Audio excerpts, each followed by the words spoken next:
सभी साथियों को प्रेम भरी नमस्कार। हमारा स्वाध्याय है you can heal your life, जैसा कि आप सभी जानते हैं चल रहा है। तो पहुंचे हुए हैं हम उसके दूसरे अध्याय पर। जो आधा हमने कल कर लिया था और आज करने जा रहे हैं। इसमें अभी अपने ग्राहकों के बारे में लुईस हेले बात कर रही हैं कि उनकी एक ग्राहक उनके पास आई जो कि चश्मा पहनती थी। एक दिन लुईस एल्हे ने और उसकी टीम ने उनके बचपन का एक पुराना डर था जिसकी वजह से उनकी नजर जो है वो कम हुई थी। तो उन्होंने बाहर निकाल दिया उस डर को। तो उससे क्या हुआ, उनकी नजर ही ठीक हो गई है। जब वो सोकर उठी ना एक दिन, तो उसे लगा कि उसके जो कॉन्टेक्ट लेंस वो पहनती थी उसको परेशानी हो रही है वो पहनकर। तो उसने अपने आसपास देखा और पाया कि उसकी नजर ठीक हो गई है, बिल्कुल उसे नजर आने लगा है बिना कॉन्टेक्ट लेंस के। लेकिन फिर भी उसे विश्वास ही नहीं हो रहा था इस बात का, और वो पूरा दिन यही कहती रही, मुझे विश्वास नहीं हो रहा, मुझे विश्वास नहीं हो रहा। तो इस वजह से क्या हुआ, अगले दिन फिर से उसकी नजर वहीं पर आ गई जहां पर पहले थी, और उसने फिर कॉन्टेक्ट लेंस पहन लिए। अब यहाँ पर लुईस एल्हे बता रही हैं कि यदि हम किसी भी रूप में अपने लिए अच्छी बातें नकारते हैं, मतलब खुद से प्रेम नहीं करते, तो फिर वही हमारी जिंदगी में आता है।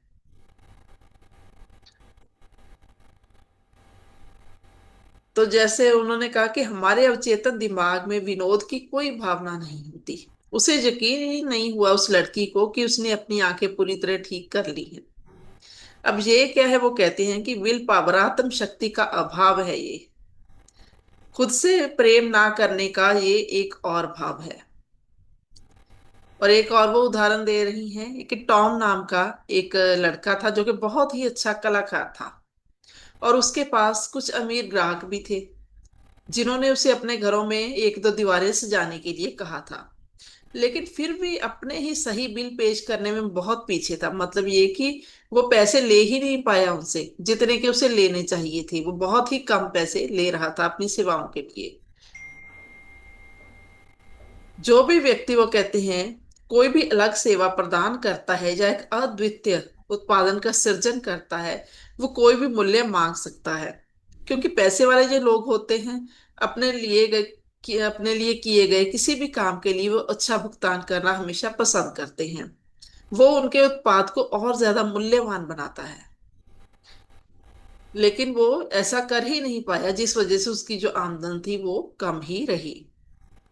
आगे वो कुछ बातें बता रही हैं कि जैसे किसी का कोई गर्लफ्रेंड है या बॉयफ्रेंड है, अगर बहुत थका हुआ और चिड़चिड़ा रहता है, तो दूसरा साथी ये अपने अंदर ठान लेता है कि मैंने ऐसा क्या गलत किया है। बेशक उसकी उसमें कोई गलती ना हो, परेशानी उसके जीवन में चल रही हो, बॉयफ्रेंड या गर्लफ्रेंड के। लेकिन उसके साथी को ऐसा लगता है शायद इसमें मेरी गलती है जिसकी वजह से ये चिड़चिड़ा है या परेशान है। उसने ऐसी धारणा बना ली अपने अंदर। और फिर अगर कोई, वो कहते हैं, हमें एक या दो बार बाहर ले जाता है कोई व्यक्ति, तो फिर दोबारा वो फोन नहीं करता। तो फिर हम अपने मन में ये धारणा बना लेते हैं कि हमारे रिश्ते में कुछ गलत है। और अगर किसी की शादी, वो कहते हैं, कि खत्म हो जाए, तो निश्चित रूप से हर कोई ये सोचने लगता है कि मैं सफल नहीं हुआ, मैं विफल हो गया, मेरी वजह से जो शादी थी वो खत्म हो गई। और जब किसी को अच्छी तनख्वाह नहीं मिलती, अच्छा वेतन नहीं मिलता, तो वो कहती हैं कि हम वेतन वृद्धि के लिए कहने से भी वहां पर डरते हैं कि अगर हमने कहा कि हमारी तनख्वाह बढ़ा दो, सैलरी बढ़ा दो, तो शायद हमें नौकरी से ना कहीं निकाल दिया जाए। और यहां तक वो कहती हैं कि हमारा शरीर जेंटलमैन्स क्वार्टरली तथा लोग नामक पत्रिका, पत्रिका मतलब उस वक्त ये मैगजीन जो थे, जब लुई एल्हे थी तब ये मशहूर जो है मैगजीन थे, जिसमें प्रकाशित लोगों से, वो कहती है कि अगर बड़ी अच्छी पर्सनैलिटी वाले शरीर वाले लोग उसमें दिखाए जाते थे पत्रिका में, तो किसी का अगर वैसा शरीर नहीं है या पर्सनैलिटी नहीं है, तो लोग उसको देखकर भी हीन भावना से ग्रस्त हो जाती थी कि शायद हम में कोई कमी है, हमारी ऐसी पर्सनैलिटी नहीं है। अगर कोई किसी चीज को बेच नहीं पाता, सेल नहीं कर पाता, तो भी उसको ऐसा लगता है कि मैं शायद इसके लायक नहीं हूं, मुझसे कोई चीज बेची नहीं जा रही, मैं सेल नहीं कर पा रहा। और यहां तक वो कहती हैं कि हम अंतरंगता और किसी के बहुत पास आने से डरते हैं, क्योंकि हम इसलिए हम वो कहती है अनाम यौन संबंध स्थापित करते हैं। हम निर्णय नहीं ले सकते किसी भी बात का, क्योंकि हमें ये यकीन होता है कि हम गलत हैं, हम निर्णय ले ही नहीं सकते। तो वो कहती हैं कि आप अपनी आत्म शक्ति के अभाव की अभिव्यक्ति किस तरह करेंगे। यहाँ वो कह रही हैं शिशुओं की संपूर्णता के बारे में, कि वो अपने ग्राहकों से ऐसे बात करती है शिशुओं की संपूर्णता यानी बच्चों के बारे में। और वो कहती है कि जब हम नन्हे बच्चे थे, छोटे थे, तो कितने संपूर्ण थे, क्योंकि शिशुओं को संपूर्ण बनने के लिए कुछ करना नहीं पड़ता, वो पहले से ही संपूर्ण आते हैं पीछे से ही। और वो ऐसा करते हैं, जो भी काम करते हैं मानो वे सब जानते हैं। वे जानते हैं कि वे ब्रह्मांड का केंद्र बिंदु हैं। बच्चे कभी भी अपनी मनपसंद की चीज मांगने से डरते नहीं हैं। वे अपनी भावनाओं को हमेशा खुलकर अभिव्यक्त करते हैं। अगर कोई शिशु क्रोध करता है, गुस्सा करता है, तो पूरे पड़ोस को भी पता चल जाता है, क्योंकि वो पूरी अपने दिल से कर रहा है वो चीज। और जब वो कोई बच्चा खुश होता है, हंसता है, खिलखिलाकर मुस्कुराता है, तो भी वो कहते हैं कि सबको पता चल जाता है, कमरे में उजाला कर देता है वो, कि हाँ, बच्चा अंदर से खुश हो रहा है, कोई दिखावा उसमें है नहीं। नन्हे शिशुओं को यदि वो कहती हैं प्रेम ना मिले तो वो जीवित नहीं रह सकते। जब हम बड़े हो जाते हैं तो हम प्रेम के बिना रहना सीख लेते हैं, लेकिन जो बच्चे होते हैं वो इससे समझौता कभी नहीं करते। जहां तक कि बच्चे अपने शरीर के हर एक अंग को भी प्यार करते हैं, जहां तक कि अपने मल को भी। उनमें एक साहस होता है बहुत ही ज्यादा, जिसका हम विश्वास भी नहीं कर सकते, इतना ज्यादा साहस होता है, क्योंकि हम जानते हैं, हमने अपने घरों में भी देखा है कि बच्चों को जैसे हम छिपकलियों से डरते हैं, कॉकरोचों से, लेकिन बच्चे जो होते हैं उनके लिए जो वो एक बड़ी बड़ी अलग सी चीज होती है, वो उसके पीछे भागते हैं उनको पकड़ने के लिए, क्योंकि वो जानते ही नहीं कि वो चीज उनको नुकसान पहुंचा सकती है, इसलिए उस उनमें ऐसा साहस होता है। आगे लुईस एल्हे कहती हैं कि आप वैसे थे, हम सभी वैसे ही थे। फिर हमने अपने आसपास के बड़े बुजुर्गों की बात सुननी शुरू की, जो कि डरना सीख चुके थे, और हमने अपनी ही प्रतिभा को नकारना फिर शुरू कर दिया। आगे वो कहती हैं कि जब ग्राहक मुझे विश्वास दिलाने की कोशिश करते हैं कि वे कितने बुरे हैं या प्रेम करने के योग्य हैं, तो मैं कभी उन पर विश्वास नहीं करती। मेरा काम है उन्हें उस दौर से वापस लाना, जब वे जानते थे कि अपने आप को किस तरह प्रेम करना है। अब आगे वो बहुत ही सुंदर अभ्यास बता रही हैं कि मैं अपने ग्राहकों को एक छोटा सा दर्पण, छोटा सा शीशा जो है वो देती हूँ, और कहती हूँ कि अपनी आंखों में देखें और अपना नाम कहते हुए ये बोलें कि मैं तुम्हें उसी रूप में प्रेम करती हूँ और स्वीकार करती हूँ जैसे तुम हो। वो कहते हैं कि ये कई लोगों के लिए बहुत कठिन होता है। इस अभ्यास से आनंद उठाने की बात तो दूर। वो कहती हैं कि कई बार शायद ही मुझे इससे कभी अच्छी जो है प्रतिक्रिया मिली हो। कुछ लोग इस तरह करते हुए रोते हैं, उनकी आंखों में पानी आ जाता है, कुछ लोग रूठ भी जाते हैं, कुछ अपने गुणों या विशेषताओं को महत्व नहीं देते, और कुछ तो जोर देकर ये भी कहते हैं कि वो ऐसा कर ही नहीं सकते। एक व्यक्ति ने तो वो कहती हैं कि कमरे से दर्पण को फेंक कर वो भाग ही गया। उसे दर्पण में अपने आप से बात करना शुरू करने में कई महीने लग गए थे, वर्षों तक। लुई सेल्हे अपने बारे में भी बताती हैं कि मैं भी दर्पण वर्षों तक केवल उसमें दिखने वाले दृश्य की आलोचना करने के लिए उसको देखती रही, मतलब अपने आप को वो जब भी अपनी शक्ल देखती थी अपने आप को वो दोष ही देती रही। अपने आप को वो कहती हैं स्वीकार्य बनाने के लिए, कि मैं एक्सेप्ट करती हूँ अपने आप को। तो वो अपनी कभी आईब्रो बनवाती थी, तो घंटों उस शीशे के सामने बैठती सी अपनी आईब्रो के सहारे ही वो देखती थी, अगर मेरी आईब्रो जो है सुंदर बन गई तो मैं यही कहूं कि हाँ, मैं तुम्हें प्यार करती हूँ, तुम्हें स्वीकार करती हूँ। वो कहती हैं कि अब मैं आश्चर्यचकित हैरान हो जाती हूँ अपने उन घंटों को याद करके, कितने घंटे मैंने इस तरह से बिताए हैं कि मुझे अपने ही आंखों में देखने से डर लगता था। तो आगे वो कहती हैं कि ये अभ्यास बहुत सरल है। 1 घंटे से भी कम समय में अगर कोई ये बहस करता है तो कहती हैं कि मैं बाहरी समस्या के नीचे मौजूद कुछ मुख्य मुद्दों तक पहुंचने में सफल हो जाती हूँ अपने ग्राहकों के। यदि हम केवल समस्या के स्तर तक काम करें तो हम हर बारीकी पर काम करने में बहुत सारा समय लगा सकते हैं। और जिस पल हमें लगता है कि हमने सब ठीक कर लिया है, तो वो कहती हैं कि वो कहीं और से फिर उबर कर आ जाता है, कि फिर हमें दूसरी बिंदु पर भी काम करना होता है। अब यहाँ पर साथियों हमें अभ्यास जरूर करना चाहिए। अगर किसी के, वैसे हर किसी के जीवन में कोई ना कोई समस्या तो होती ही है। क्योंकि हर एक के वॉशरूम में आजकल तो लगे ही हुए हैं अ, दर्पण, शीशे। तो जब भी हम वॉशरूम जाएं, जो कि हम दिन में कई बार जाते हैं, तो हमें ये एक्सरसाइज जरूर करनी चाहिए।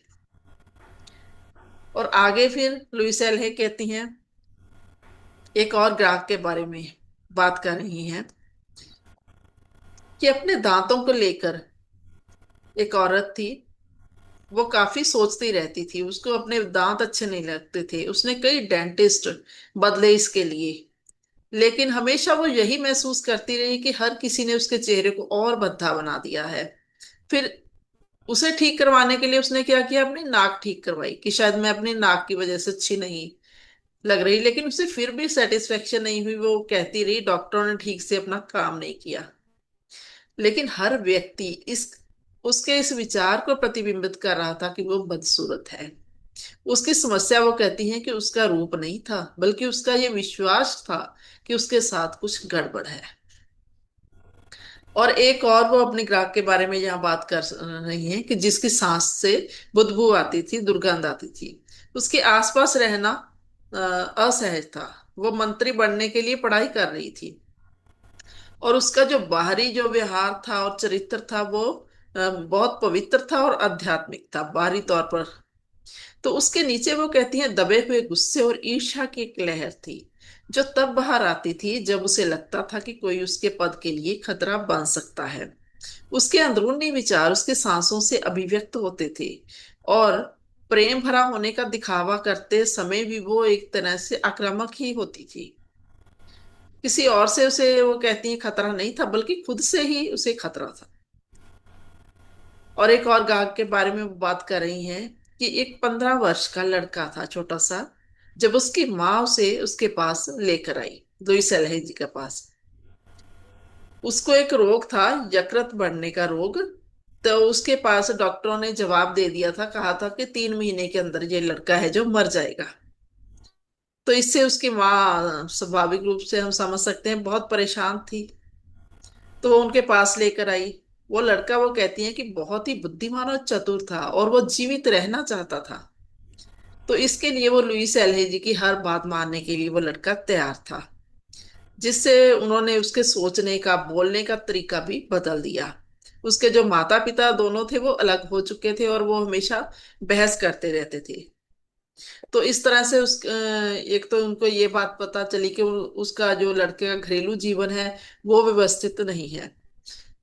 और उस लड़के को अभिनेता बनने का बहुत शौक था। प्रसिद्धि और किस्मत की चाह में खुशी अनुभव करने की उसकी क्षमता जो है दब गई थी, क्योंकि लड़का ये समझता था कि अगर मेरे पास प्रसिद्धि हो तभी मैं महत्वपूर्ण बन सकता हूँ, तभी कोई मुझे स्वीकार करेगा। तो लुईस एल्हे ने उन्हें खुद से प्रेम करने और अपने आप को स्वीकार करना उस लड़के को सिखाया, जिससे कि वो पूरी तरह से तंदुरुस्त हो गया, स्वस्थ हो गया। और अब वो कहती हैं कि वो एक परिपक्व व्यक्ति है, और मुझे कभी कभार ब्रॉडवे पर नजर आता है। जैसे ही उसने अपने अस्तित्व की खुशी को उसने क्या महसूस करना शुरू किया, तो उसे नाटकों में अपने आप काम मिलना शुरू हो गया, और वो एक अभिनेता बन गया। और आगे वो एक उदाहरण देती है, वजन बढ़ना, जो कि आमतौर पर बहुत से लोगों की समस्या ये है आजकल, अधिक वजन। वो कहती हैं कि एक अच्छा उदाहरण है कि किस प्रकार हम एक ऐसी समस्या को सुधारने में बहुत सी ऊर्जा बेकार करते हैं जो असली समस्या है ही नहीं। लोग, वो कहती हैं, कि अक्सर मोटापे से लड़ते हुए वर्षों गुजार देते हैं, फिर भी वो मोटे ही रहते हैं। वे अपनी सभी समस्याओं को वजन से जोड़कर ही देखते रहते हैं। अधिक वजन एक गहरी अंदरूनी समस्या का केवल एक बाहरी प्रभाव है। अब वो इसकी जड़ बताती हैं कि मोटापे की जड़ है डर और सुरक्षा की आवश्यकता, यानी कि अपने आप को असुरक्षित महसूस करना। वो कहते हैं कि जब हम डरे हुए होते हैं और अपने आप को असुरक्षित महसूस करते हैं, तो हम अतिरिक्त वजन जो है वो इकट्ठा कर लेते हैं। अधिक भारी होने के लिए अपने आप को कम आंकने में अपना समय बताना, और भोजन का हर ग्रास जो वो खाते हैं उनको ऐसा लगता रहता है कि अब मेरा वजन बढ़ जाएगा, वजन बढ़ जाएगा, मतलब वो अपराध बोध महसूस करते हुए खाना खाते हैं। तो खाना पे उन पर उल्टा असर डालता है। 20 वर्षों बाद भी वो कहती हैं कि कई लोग इस स्थिति में हो सकते हैं, क्योंकि उन्होंने असली समस्या से निपटना शुरू ही नहीं किया। इसलिए लुइस एले कहती हैं कि मैं अधिक वजन या डाइट पर ध्यान देने से इनकार कर देती हूँ, क्योंकि डाइटिंग जो है वो कोई काम नहीं करती। एकमात्र डाइट जो अधिक वजन में काम करती है वो है मानसिक डाइट, यानी कि नकारात्मक विचारों से दूर रहना। वो अपने ग्राहकों से कहती हैं कि चलिए उस मुद्दे को कुछ समय के लिए एक और रख देते हैं, पहले कुछ अन्य बातों पर काम करते हैं।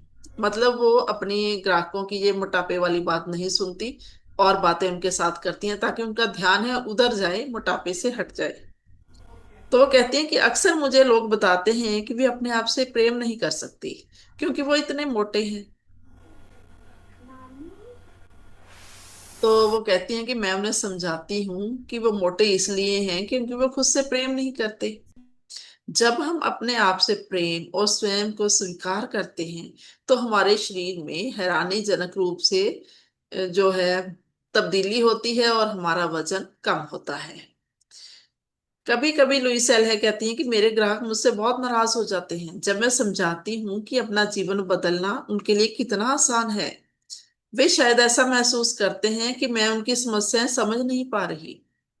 एक महिला तो मुझसे निराश हो गई और बोली, मैं यहाँ लेखन कार्य के लिए मदद लेने आई थी, क्योंकि वो एक लेखक थी, एक राइटर थी। और वो कहने लगी कि खुद से प्रेम करना सीखने नहीं आई तुम्हारे पास, मैं लेखन कार्य के लिए मदद लेने आई थी। तो लुईस एल्हे कहती हैं कि मेरे लिए समझना मुश्किल नहीं था कि उसकी मुख्य समस्या अपने आप से नफरत करना ही था। और ये उसके जीवन के प्रत्येक अंग में, यहाँ तक कि उसके उसके लेखन के कार्य में भी ये चीज आ गई थी। वो किसी भी चीज में सफलता प्राप्त नहीं कर सकती थी जब तक वो अपने आप को इतना अयोग्य महसूस करती रहती। लेकिन उसने लुईस एल्हे की कोई बात नहीं सुनी और वो रोती हुई वहां से चली गई। फिर वो कहती है 1 साल बाद फिर वो उस समस्या के साथ और उसके साथ कई और समस्या लेकर वापस फिर लुइस एल्ही के पास आई। तो वो कहती है कि कुछ लोग तैयार ही नहीं होते और वो निर्णय ही नहीं कर पाते। हम सभी अपने परिवर्तन सही समय, सही स्थान और क्रम में करना शुरू करते हैं। तो लुइस एल्हे कहती हैं कि मैंने खुद 40 की उम्र तक अपने जीवन में बदलाव लाना शुरू भी नहीं किया था। तो हर एक का एक सही समय आता है जब वो ऐसा करता है। आगे वो कहती हैं कि एक ग्राहक ने अभी अभी मेरे ग्राहक ने दर्पण में देखा है और वो दुखी है। तो लुईस एल्हे खुशी से मुस्कुराती हैं और कहती हैं बहुत बढ़िया, अब हम असली समस्या को देख रहे हैं। तो मैं अपने आप से प्रेम करने उसके तरीके के बारे में और बात करती हूँ उनसे, क्योंकि मेरे लिए अपने आप से प्रेम करना खुद को कभी भी किसी भी बात के लिए दोष ना देने से शुरू होता है। तो मैं अपने ग्राहक की आंखों में देखते हुए वो पूछती हैं, क्या वो अपनी आलोचना करते हैं? तो उनकी जो प्रतिक्रियाएं होती हैं वो उनको बता देती हैं इसके बारे में। तो वो कहते हैं हाँ बिल्कुल, हर समय करते हैं। कुछ कहते हैं उतना नहीं जितना मैं करता था। मैं अपने अंदर कैसे बदलाव लाऊंगी अगर मैं अपनी ही निंदा ना करूं। लोग ऐसा सोचते हैं कि अगर हम अपनी निंदा करेंगे मतलब हम अपने आप में बदलाव तभी ला पाएंगे। अगर निंदा करेंगे नहीं, हमें ऐसा लगता रहेगा हम सबसे बढ़िया हैं, तो हम अपने आप को सुधार नहीं पाएंगे, हम अच्छी बातें अपने में ला नहीं पाएंगे। तो लुइस एल्हे कहती है कि मैं उनसे कहती हूँ हम हर किसी के बारे में बात नहीं कर रहे, हम अपने बारे में बात कर रहे हैं। आप अपनी निंदा क्यों करते हैं? आप में क्या कमी है? जब वो कहती हैं वे बात करते हैं तो मैं एक सूची बनाती जाती हूँ। लोग जब बोलते हैं, वे जो भी कहते हैं वो अक्सर उनकी चाहिए सूची से मेल खाता है। उन्हें लगता है कि वे अधिक लंबे, नाटे, मोटे, पतले, अधिक मूर्ख, अधिक बूढ़े, अधिक युवा, अधिक बदसूरत। यहाँ पर वो बदसूरत के बारे में कह रही है कि अक्सर वो लोग अपने आप को अधिक बदसूरत बोलते हैं जो कि आमतौर पर बहुत खूबसूरत होते हैं, या अधिक आलसी, अधिक जल्दबाजी, ऐसी कई बातें वो करते हैं। अब यहां पर वो कहती हैं कि ध्यान देने वाली बात यह है कि लगभग हमेशा सब कुछ अधिक होता है। सब ये बोलते हैं अधिक यानी अति। अंत में हम समस्या के आधार पर पहुंचते हैं और वे कहते हैं मैं उतने बेहतर नहीं। तो यहाँ पर लुईस एल कहती हैं कि आखिरकार हमने असली समस्या को खोज लिया, यहीं पर असली समस्या है। वे अपनी आलोचना करते हैं क्योंकि उन्होंने ये मान लिया है कि वे उतने अच्छे है नहीं। तो ग्राहक हमेशा, वो कहती है, हैरान हो जाते हैं कि कितनी जल्दी आप इस मुद्दे पर कैसे पहुंच गए। तो वो कहती हैं कि अब हमें किसी दुष्प्रभाव यानी साइड इफेक्ट, जैसे कि शारीरिक समस्याएं, रिश्तों की समस्याएं, पैसे की या रचनात्मकता के अभाव के बारे में परेशान होने की जरूरत नहीं। हम अपनी सारी ऊर्जा, सारी समस्याओं की जड़, अपने आप को प्रेम ना करना के समाधान में लगा सकते हैं। तो इस तरह से लुइस एलेन ने बहुत ही सुंदर इसमें हमें हमें समझाया है, जिसको हम इस तरह से देख सकते हैं। एक होता है जैसे प्लेसिबो इफेक्ट। प्लेसिबो इफेक्ट यानी कोई पॉजिटिव चीजें जो हम अपने दिल में मान लेते हैं वो अपना प्रभाव हमेशा दिखाती हैं। इसके बारे में काफी रिसर्च भी हो चुकी है, जो हम सभी ने पढ़ी भी होगी, सुनी भी होगी। कि एक बार यूएसए के साइंटिस्ट ने किसी जो बीमार लोग थे उनको दो ग्रुप्स में बांट लिया। एक को तो जो उनको बीमारी थी उसके इंजेक्शन दिए गए, और दूसरे ग्रुप को सिर्फ उन्होंने पानी के इंजेक्शन दिए। और उनके दिमाग में वो सकारात्मक भाव भरते चले गए कि आपको बहुत ही अच्छी दवाई दी जा रही है, आप जल्दी ठीक हो रहे हैं। तो वो कहते हैं जिनको पानी के इंजेक्शन दिए गए वो सच में ही स्वस्थ हो गए, उनकी सारी समस्याएं, सारी बीमारी दूर हो गई। जिनको बीमारी वाली इंजेक्शन दी जा रही थी वो ठीक नहीं हुई, वो अब भी वैसे इंजेक्शन उनके चल रहे थे। तो इस तरह से ये प्लेसिबो इफेक्ट है। जब हम अपने मन में मानसिक तौर पर ये मान लेते हैं तो सब ठीक हो जाता है। यहीं पर एक नोसिबो इफेक्ट होता है कि जाने कोई अगर कह दे भी ये हो नहीं सकता। जैसे बहुत ही अच्छे मशहूर डॉक्टर से हमने दवाई ली, हम किसी को बताएं कि हमने बहुत अच्छा, वो डॉक्टर है, किसी ने हमें बताया था, हम दवा लेकर आए हैं बहुत बढ़िया डॉक्टर से। तो दूसरा व्यक्ति हमें ये कह दे कि उसने तो मेरा केस खराब कर दिया था, वो तो अच्छा, तो एकदम से हमारे दिमाग में आएगा इसका केस खराब हो गया था, बस मुझ पे अब असर नहीं करेगी वो दवाई। तो फिर हमारे जो मन में चला जाता है, फिर वाकई हम उससे ठीक नहीं होते। तो इस तरह से ये जो बातें हैं ये भी हमारे दिल पर असर डालती हैं। तो हमें हमेशा अपने मन में पॉजिटिव विचार बनाना होगा अगर हम ठीक करना चाहते हैं, बेशक अपनी बीमारी को, शरीर को, मन को। तो ये था हमारा आज का सेशन। तो ये चैप्टर, बहुत हमारा सुंदर, सेकंड बहुत चैप्टर सुंदर। खत्म हो चुका है। क्योंकि सारी जो हमारी समस्या पूरी मन से होती है, मन से होती है ना समस्या। हाँ जी मैम, मन से शुरू होकर फिर मानसिक जो हम मान लें तो वो धीरे धीरे शरीर पर प्रकट तभी होता हाँ, है वो। मन से शरीर पहले में मन से। पहुंचती है। हाँ जी। तो शरीर के एक एक अंग को वो डिफेक्टेड करती जाती है। जैसे तो डॉक्टर। ऐसे ही हमारे ऊर्जा केंद्र है जो 7, वो भी हमारे विचारों से ही ऐसे तकलीफ होती है तो हम डॉक्टर के पास जाते हैं। तो कितना अच्छा उन्होंने बताया है कि लुइस ने, कि मोटापे का कारण बताया कि किसी के अंदर कोई ना कोई डर बैठा होता है, या अपने मिरर को अपनी शक्ल देख नहीं सकता। ये भी तो बहुत बड़ी बात है ना कुछ तो अपने अंदर होता ही है। जब अपना मन, चेतना एक दर्पण की तरह हो जाता है ना, तब आपको कहीं से डर नहीं लगेगा, क्योंकि हमारे अज्ञान से पूरा शरीर के जो अंदर के विचारों से पूरा हमारा उसने ढका हुआ है, हमारी चेतना को अज्ञान से। कितना अज्ञान है हमारे भीतर, उसने चेतना को ढक के रखा हुआ है। लेकिन दर्पण की तरह क्लियर होगे तो कोई डर नहीं रहेगा, कोई आपको निश्चिंत हो जाओगे। तो ये कितना अच्छा समझाया है, बहुत बहुत धन्यवाद। थैंक यू सरजीत कौर जी, बहुत अच्छा लगा मुझे। थैंक यू मैम, आपका बहुत ये बहुत बुक शुक्रिया। हमें बहुत कुछ सिखाती है। पढ़ने से ही हमारा मन, विचार और व्यवहार सब में संयम आता है। और बिना हम पढ़े या सुने नहीं समझ सकते। हम कोई बताएगा तो हम सोचेंगे कि ये अपने मन से बता रहा है, लेकिन हम खुद पढ़ रहे हैं जो स्पिरिचुअल मास्टर लिख के गए हैं, जिनके साथ अनुभव हुए हैं, उनके अनुभवों के साथ ये बुक्स लिखे हुए हैं, तो वो तो हम अपने भीतर ले सकते हैं ना। सब उन्होंने एग्जाम्पल दे के बताया है, और इतनी तकलीफ उसने सहन करके अपना जीवन सफल बनाया, स्पिरिचुअल बनाया, अपने आप को जान लिया, पास्ट लाइफ भी देख ली, सब कुछ देख लिया। तो ये हम सब भी कर सकते हैं। तो हम ध्यान के माध्यम से ही देख सकते हैं जो अज्ञान से ढका हुआ है हमारी चेतना के ऊपर कवर, उसको धीरे धीरे अपनी श्वासों के माध्यम से स्वस्थ बनाइए। तो बहुत ही सुंदर टॉपिक था। Thank you, thank you, thank you.